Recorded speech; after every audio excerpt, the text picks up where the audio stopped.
volleyball, tumekuwa na kandanda, tumekuwa na swimming, tumekuwa na mechi aina mbalimbali, na pia hizi universities, na pia pale tumekuwa na taekwondo, tumekuwa na scrabble, tumekuwa na chess. Na basi vyuo vikuu mbalimbali zimeweza kuzoa hizo zawadi, wakiibuka sana wana Daystar, manake mechi ambazo waliweza kucheza kwenye hizo mechi zote waliweza kuibuka washindi. Lakini pia vyuo vikuu vingine havikuachwa mbali, manake nimemwona mwana USIU pale akiweza kusherekea na lile kombe lake, nimemwona mwana Makerere akisherekea na kombe lake, nimemwona mwana Moshi akiweza kusherekea na kombe lake, na pia wana Masinde Muliro nimeona wakiweza kusherekea na vikombe vyao. Basi nakwambia kwamba ilikuwa mechi tamu sana, zilikuwa mechi za kukata na shoka, zilikuwa mechi zenye tajriba ya hali ya juu tena sana, na zilikuwa mechi ambazo zilikuwa zinachezwa na wachezaji ambao wanajielewa, wachezaji ambao wanaelewa hizi mechi, kuanzia kina dada, kuanzia wanaume,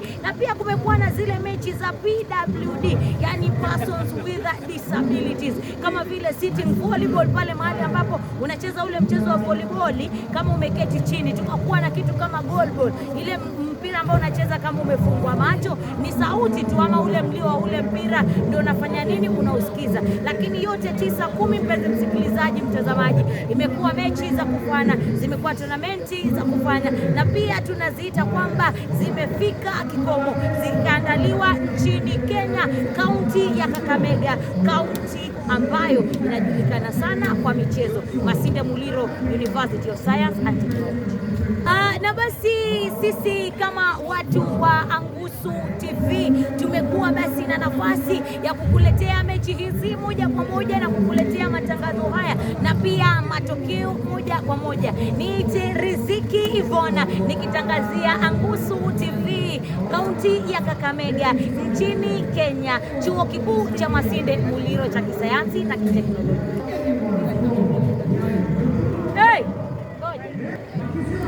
Hello ladies and gentlemen, we are coming to you live from Masinde Muliro University of Science and Technology, where we had the chance to go and watch the East African University Games that were being held at Masinde Muliro University of Science and Technology, found in a country Kenya and in county of Kakamega. Now these games attracted so many universities from different countries. We had Moshi Cooperative University all the way from Tanzania. We had Makerere University all the way from Uganda, and just to mention a few universities too that participated from Kenya. We had USIU, we had Daystar University, we had Tharaka University, we also had Maseno University, not to forget Masinde Muliro, who are our greatest hosts. Ladies and gentlemen, it has been a battle between the ladies, a battle between the gentlemen. It has been a battle of heroes, a battle of gurus. But at the end of the day, as they usually say, we must go home with a winner and a loser. But at the end, so many universities managed to scoop so many trophies. I saw the Daystar people celebrating because they had scooped so many trophies. I also saw the USIU students celebrating. I also saw the students from Moshi Cooperative University celebrating. I also saw people from Makerere University celebrating. And our main host too, the Masinde Muliro students, they were really celebrating. The tournament or the competition included different disciplines. We had basketball, we had handball, we had netball, we had football, we had swimming, we also had scrabble, we also had chess, not to forget taekwondo. There are so many people who are playing. It has been a pleasure, ladies and gentlemen, seeing this game, seeing these winners.